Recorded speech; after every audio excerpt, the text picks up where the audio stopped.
Welcome to the official Bathtub Refinishing podcast, powered by BathTubGuys Refinishing. This is where we discuss the refinishing industry, interview owners and operators, and give tips to customers and entrepreneurs. Now, here's your host, Daniel Montalvo. Hello, everybody. Welcome back to the official Bathtub Refinishing podcast. We have another guest today. His name is Casey McDonnell, and you're one of the owners or the owner? I am the owner. So you're the owner of Tub Teks, and that's located where? Just north of Philadelphia, Pennsylvania, in Newtown, PA. Cool. So every single time I talk to someone new, the number one thing that I like to know is like their story and how they came up in it. So if you can touch a little bit on how you got started in the business, and just start the conversation off like that. Sure. My dad started this company about 40 years ago, in the early 80s. He purchased a franchise called Permaceram. So, I grew up, as my dad was self-employed, as I was growing up. And after high school, I was going to college, and went to Temple University. And in between classes or in the summer, that type of thing, I was doing some refinishing work with them and learning the trade. And then after I graduated, we went into business together. That's probably been 20 years right now. So, Wow. I know I've listened to your podcast before, and thanks for having me on. But similar situation. Your parents were in this industry, and that's how I got into it. So, That's pretty cool, man. It's weird because you don't hear a lot about second generation companies in this industry. A lot of them are fly-by-nighters, and then we have like the people who are just. So there's like three categories that I've seen, right? The fly-by-nighters who like don't really give a hell about like it lasting and just do a half-ass job. Then there's like the people who like are in the middle who like, they do a good job, but like they kind of treat it like a side hustle. And then there's the ones like us who like actually believe in the industry and think that it's something that's going to be wonderful. You know what I mean? yeah.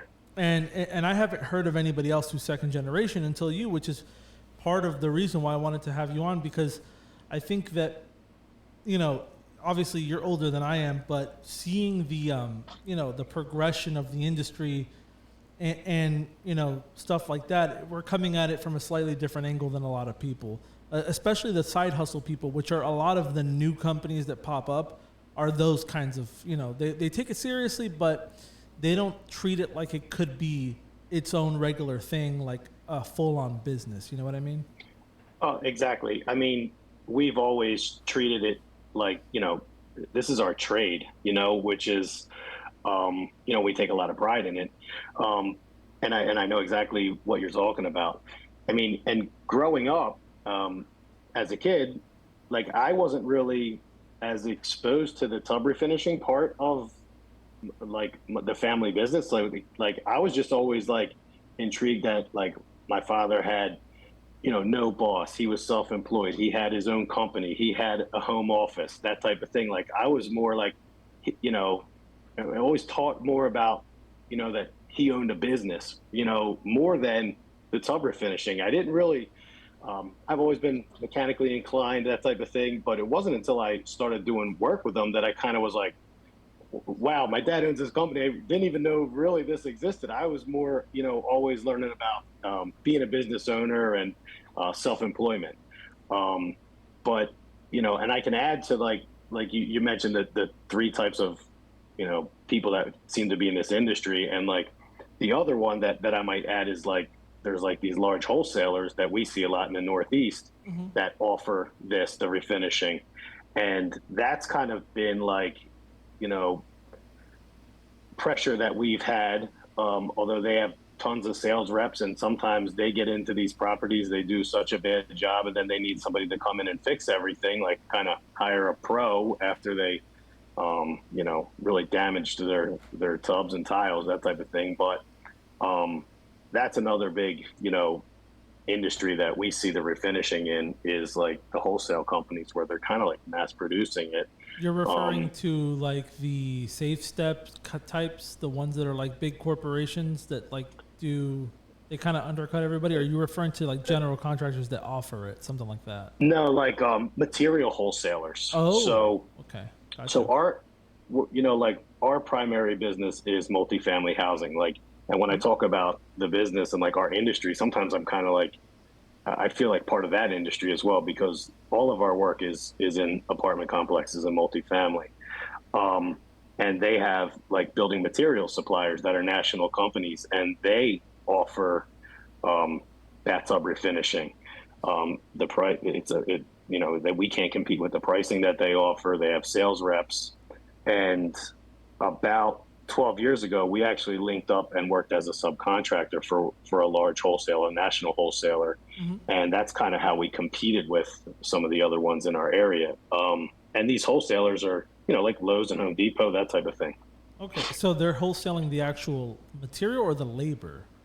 Both. So they'll go into an apartment complex who they have counts with and sell everything from cabinets to refrigerators to everything that to turn over an apartment. And then they about 10 years ago began offering tub refinishing as well. So then they had their technicians who would come in, refinish the fixtures, and then but again, like, not a lot of pride in the work, not, and they could really come back and fix it 10 times where, we can't really have any callbacks.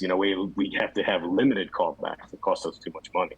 I think one of the most important things for the industry, and it's part of the reason why I started this podcast. On the last one that I did, I mentioned it with Marissa, is talking about the industry openly and having this kind of content for, you don't know if a prospective apartment might check out something to better educate themselves on the industry, because if they knew that tub refinishing could last and wasn't just the same old apartment thing that they're getting super cheap, they would most likely go with paying a little bit more to get something that lasts longer. But because the information's not out there, and what refinishers tend to do is just try to compete pricing wise, you're never going to get there. If anything, what you're going to do is further legitimize the reason they should go with the other people, because if you're lowering your cost to try to compete, well, then quality is going to suffer. You know what I mean? Oh, totally. Yep. Yeah, exactly. And really, I mean, until recently, like, I've very rarely ever even met another tub refinisher. Like, if you're an electrician, you meet a couple electricians a week.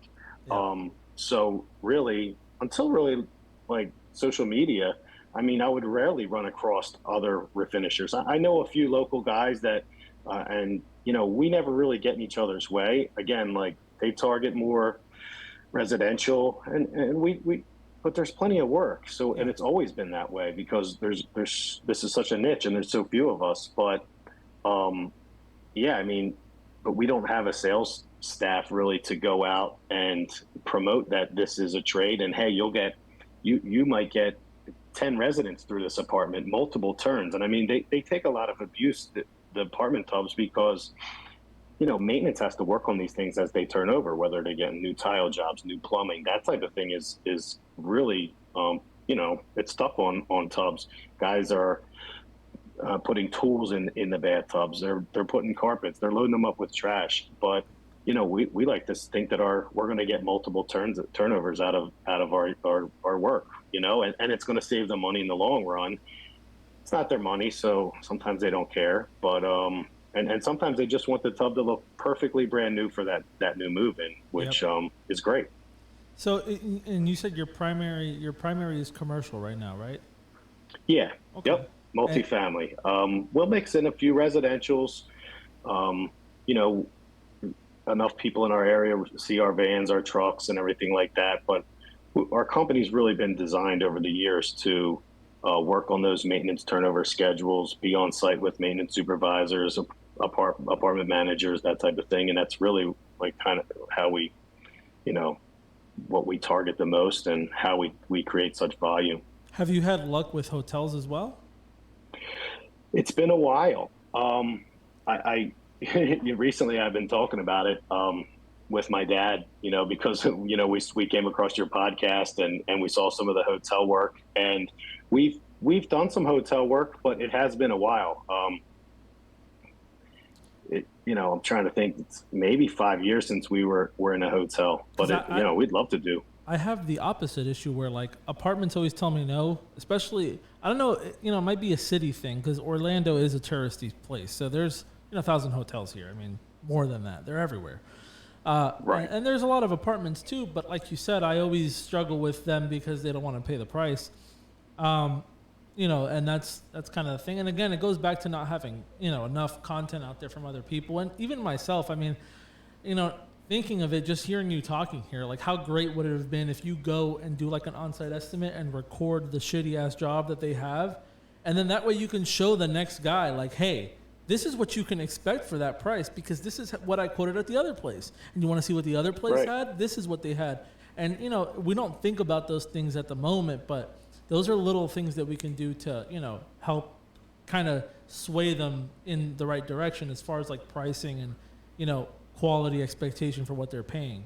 Exactly. And to pay for a good product. I mean, like I look at a lot of these, the social media ads and everything and some of the posts, and it's like, it's just overwhelming with like before and after. And like, that's great. And they look nice. And, I'm sure most of them are providing good work, but it's like, unless you feel it, you really don't even know if it's a good job. Like, like an after picture just says nothing. And like, it's not until like some of these supervisors or engineers or who's running the turnovers, like actually gets in there, feels the tub, and then they know like, okay, this is a good coat.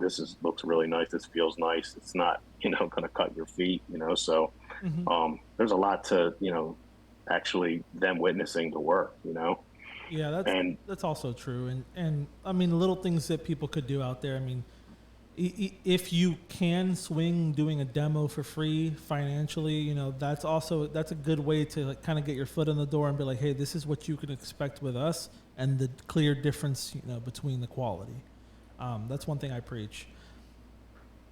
Yeah, we've done quite a few of them, and I was, and then I'll constantly go back and say, how's that first freebie holding up? And it's like, that just reinforces that the work is there's quality there, so, maybe they're getting 3 or 4 turnovers on that apartment with our original free demo job. So, yeah, I agree 100%. It really doesn't cost you a ton, but I know there's a cost there, and some people can't afford to do it, or they're not ready to do that yet, but it's a good investment to do it. And then what happens a lot of time in the apartment industry is all of your insurances and are carried by a third party. So once you get in with the apartment complex and you've submitted all your COIs to the third party and you can become on the vendor list, well, then their other properties are gonna, Start calling. Look to the vendor list, find out, maybe then call the property manager. Hey, you guys use Tub Teks. What do you think? How are they? Do they show up on time? Does the stuff hold up? And that's kind of how the ball gets rolling. You only really need to get into the door of a couple, do good work, and then, but again, the pricing is certainly based on volume rather than if you're in a residential setting.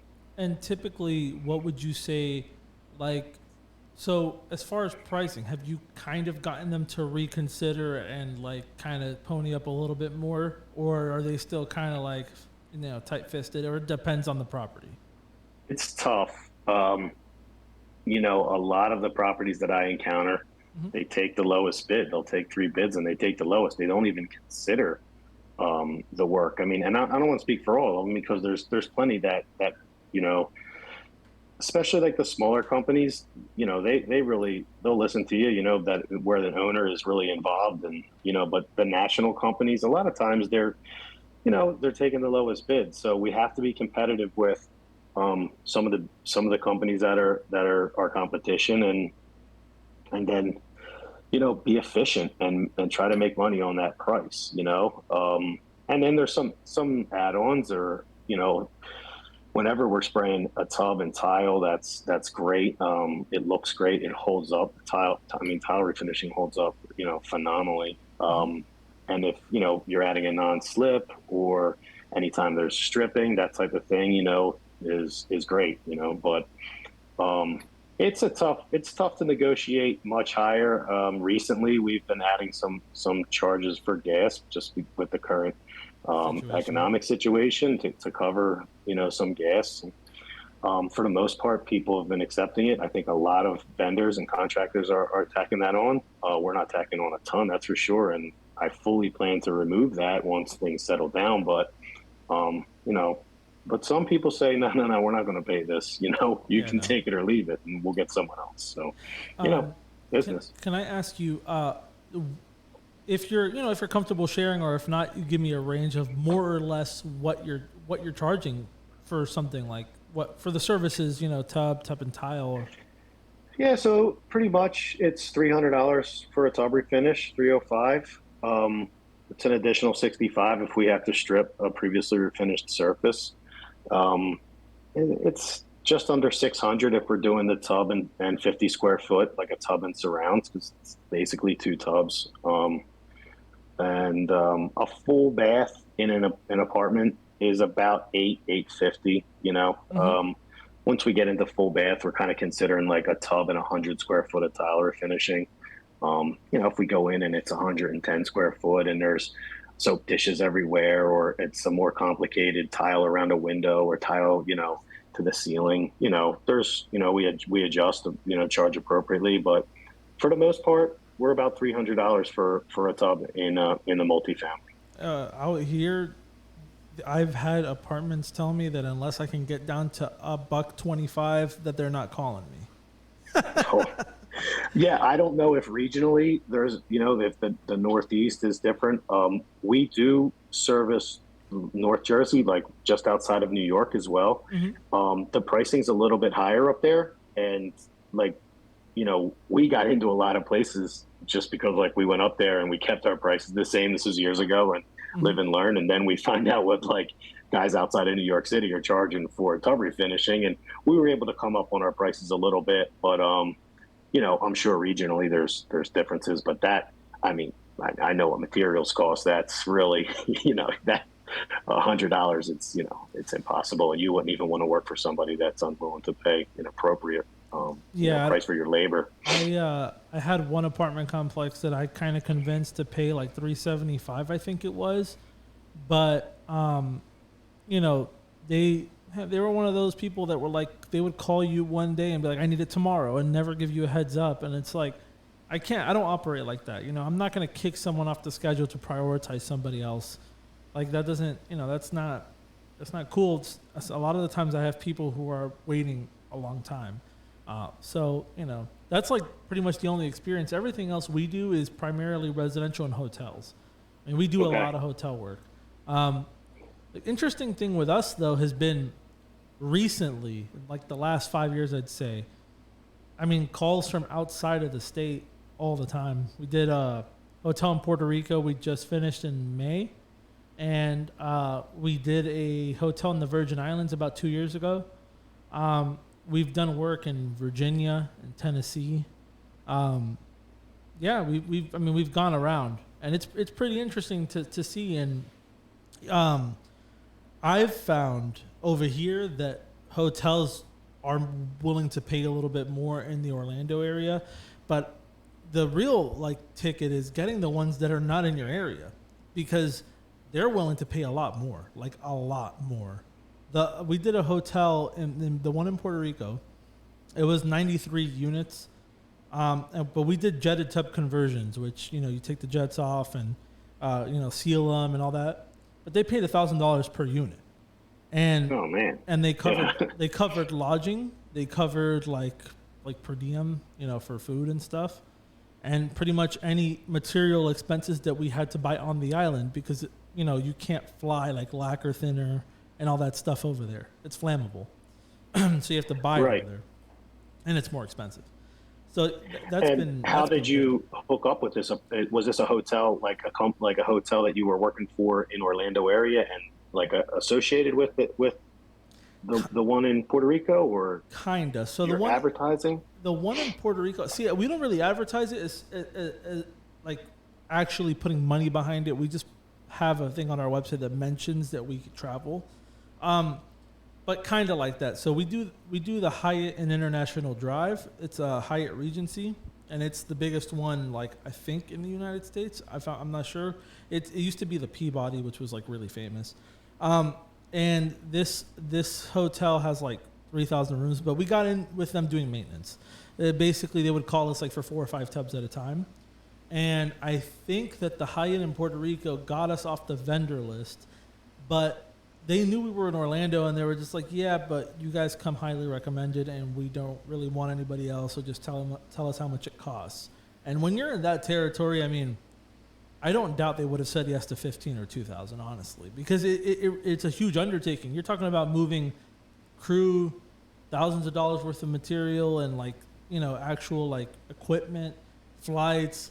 People are uncomfortable. They're out of their house. You have to pay them more to put up with that type of stuff. And those have been really good. I mean, the one that we did in the Virgin Islands was just regular tubs. And this was 5 years ago, where like the tub market was a lot more competitive, because there was a lot of people charging, in our area at least, like $200. Like, it was super cheap. And we charged them like $550 per tub, and I think we did like 150 or something. It's not, you know, it's not bad. Like, when you start getting into that territory, it's good. The local commercial stuff also is pretty good. Like, we do a hotel for Universal, and for Universal Studios in Orlando, and there's 1,800 bathtubs in that place.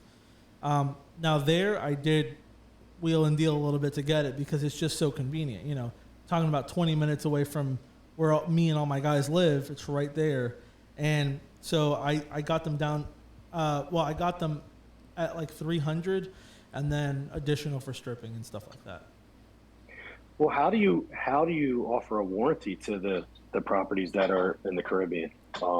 Well, here's how does that work? So, all right. So basically, they understand that we're not going to jump on a plane if one of them is bad. Like it's common sense. They know that if they're reaching out from over there to over here in Florida where I am, that I can't. They need somebody that they trust to work, right? Yeah, and they also understand that if one thing goes wrong, well then, hey, we can handle it. But if it becomes a larger issue where you're talking about 20 or 30 rooms, then we got to warranty it.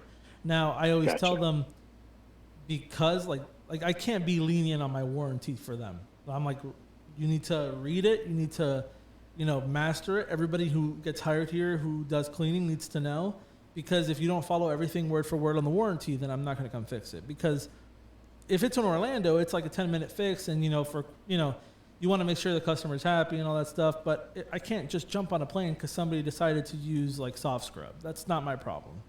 And I'll put up with it sometimes, and I'll just tell the hotels in my area, like, hey, stop using it. I'll fix it this time as a courtesy, but let's get it together. Over there, it's like one strike and you're out, and I make that clear from the beginning. Like, that's it. If it's an issue that that we had, we'll do it, which we did. We when you're doing those conversions, obviously you're using Bondo and stuff like that, and sometimes the Bondo in the humidity doesn't dry really well. So there was like 10 rooms, I'd like to say, that had a couple like bubbling issues on the Bondo area. And so we flew back and we fixed it and we came back. But again, you justify that because they're paying more. That's part. Sure. You account for all this stuff, They're basically taking care of you. You're getting a hotel, and it's a nice place. I mean, we stayed on property at like a 5-star hotel, and it was free. It was pretty cool. But they're also giving you money to feed you and doing all this extra stuff. So part of that amount that you profit, you take into account that I might have to go back, and if I do, well, then this is why I charge them so much. Yeah, there's room there to do that. I completely understand. Yeah, neat. Yeah, that's amazing. I mean, that's like, I was discussing this with my father when we were talking about today's podcast, and I'm like, showing him on Instagram. He's like, "Oh, we got to figure out how to get to Puerto Rico and do some tubs." I'm like, "Yeah, I hear you, man." Like, the logistics is scenery's a little different in North Jersey, that's for sure. Yeah, the logistics are crazy for something like that. Because the first podcast guest I had in house was his name is Jonathan from a company called Perfect Surface Glazing. Okay. And he's in Tampa, Florida. And we've become really good friends and stuff, but he came on the podcast, and it just so happened that we got really busy here with residential stuff, and I had another project. So I was like, you know what? Let me ask him if he would like to come to Puerto Rico with me. Yeah, I saw it on the cast. Yeah, and that's awesome. He just jumped at the opportunity, and we went over there. I mean, I didn't know him, I didn't know him like that, but I asked him if he would be down, and he said yeah, and we agreed. And that's something that here's another little thing of the Puerto Rico project. So they didn't want to wait for our technicians. Because we had this thing with Universal, and we were waiting for kind of their down season to come before we went. But and so they were like, hey, we will like pay for labor if you guys can come faster. And I'm just like, okay. So oh wow, they ended up paying for the labor for him and his crew. So I got like the full amount of money plus I didn't have to pay their labor at all. So all right. yeah, and it's because they didn't want to wait until August or September, whenever the hell we were going to be very busy. Well, we are right now, and so yeah, we kind of did that, and it worked out. So yeah, I mean, it's just about like letting people know. I mean, I would if that's something that you're interested in, just mention it on your website that you do it, because even the big companies don't. Like Miracle Method doesn't post that they go international, and they don't. Like, and the thing is, when they reach out to a company from here, from the United States, anywhere in the continental U.S., they expect to pay more. Trust me. Yeah, right. There's no surprises. Gotcha. Huh? That's interesting. I mean, yeah, we'd probably we'd do something like that in a heartbeat. I think. I mean, it would be something we'd have to mix in just with. I mean, we have our daily demand is crazy. So like, we have guys that are on site on certain properties like every Tuesday. Like our guys need to be there. They really just check in with that maintenance supervisor. They don't really even, on those days, they're not even dealing with me. They leave our shop, they get to the site, and then they're jumping right in and getting on their, into their turnover schedule. And then they report back to me with what was completed, that type of thing. But so, we're just constantly, I mean, we work Saturdays, like 6 days a week. We're just, constantly spraying apartment turnovers. So that would be the real challenge, is like, I need more guys as it is. Yeah. How do you structure, like, so the way, because I've been trying to figure out how to do this, like, for hotels, because hotels do like preventive maintenance, same thing, similar to what apartments do. So you structure it like, hey, I can have my guys come on this day and handle whatever's necessary that day, and kind of try to do it like that. So certain properties, yeah, that takes. So we encounter all types of different customers, mm-hmm. And some of the really organized supervisors in big complexes can really do it that way. They can anticipate how many turnovers they have each month. They have a budget, and they can keep.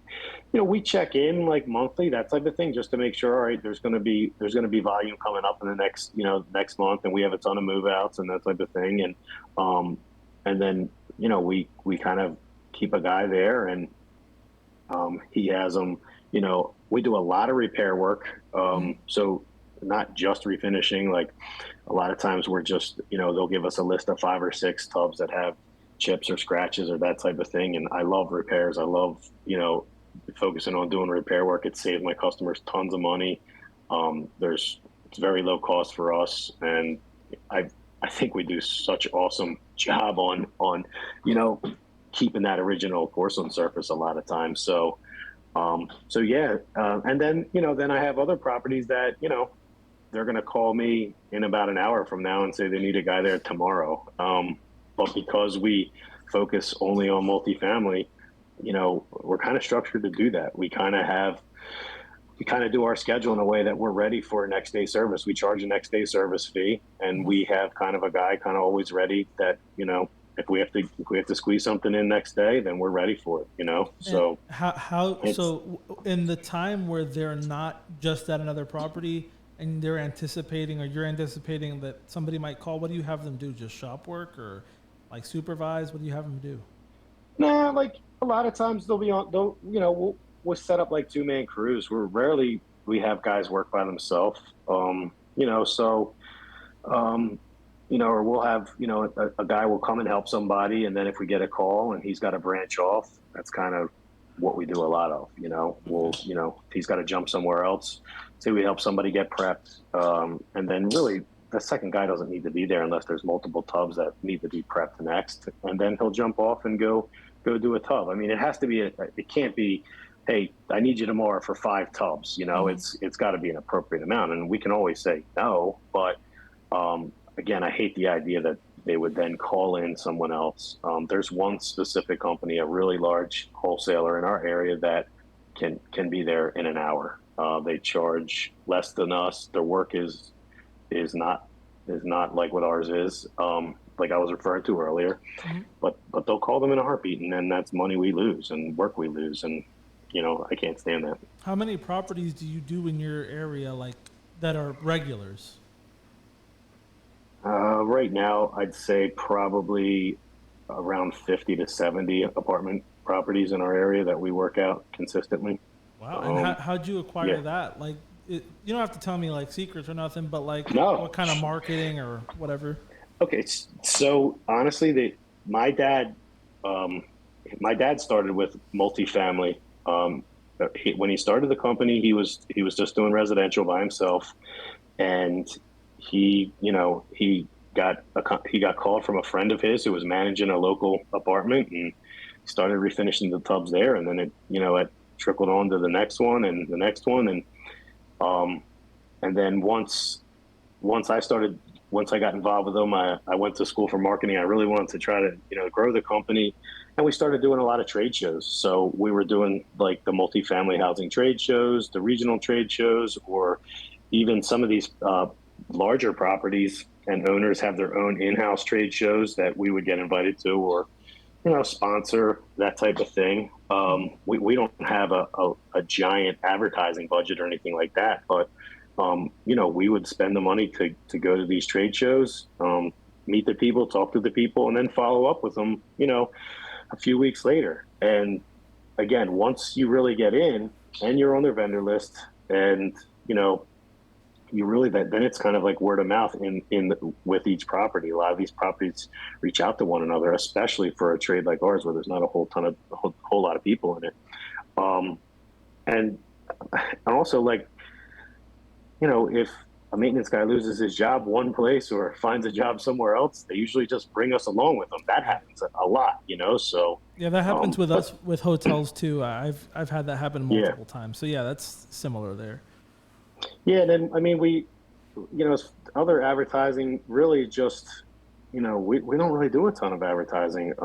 It's our trucks have our logos on it. We try to hand out tons of merch whenever we get some. We hand it out to the staff, and, and try to keep a good relationship, and just, do a great job, and hopefully they recommend us, or when they go to another property, or if they get promoted to a regional, that they spread us around a little bit, and then we owe it to them to do a great job. So that's really how we've spread through apartments. And I mean, there's plenty of times that we get involved with apartments that we can't work for. They're just too difficult. They're tons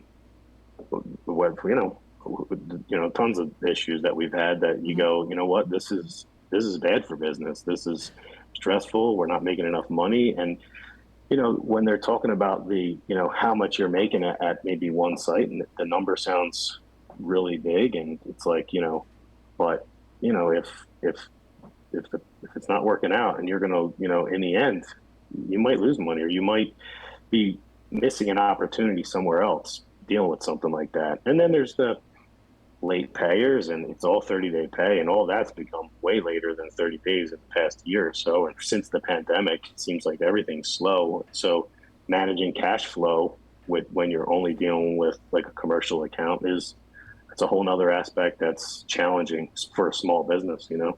Oh yeah, no, for sure. I mean, I kind of cut ties with a hotel that we used to do work with a lot because they changed from 30 to 60, and I'm just like, you guys are crazy. Like, I can't wait. First of all, they would call me like maybe once every, like couple weeks, and it was decent, but at the same time, it's like I can't justify waiting 60. 30 is already kind of like a pain in the ass, but like 60 is just like, no.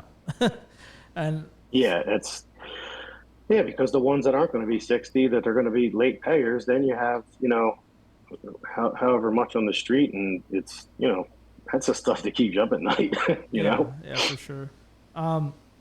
So let me go ahead. What I'm going to do is I'm going to go ahead and let's cut the episode here. We're about 35 minutes in, so we went a little bit over, but that's fine.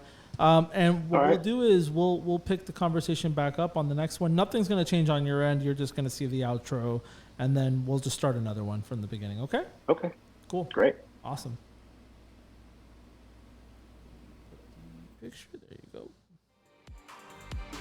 You just listened to the official Bathtub Refinishing podcast, powered by Bathtub Guys Refinishing. We hope you enjoyed this episode. Feel free to ask any questions or suggest topics for the next episode by following @BathTubGuys on Twitter, Facebook, or Instagram. And thanks for listening.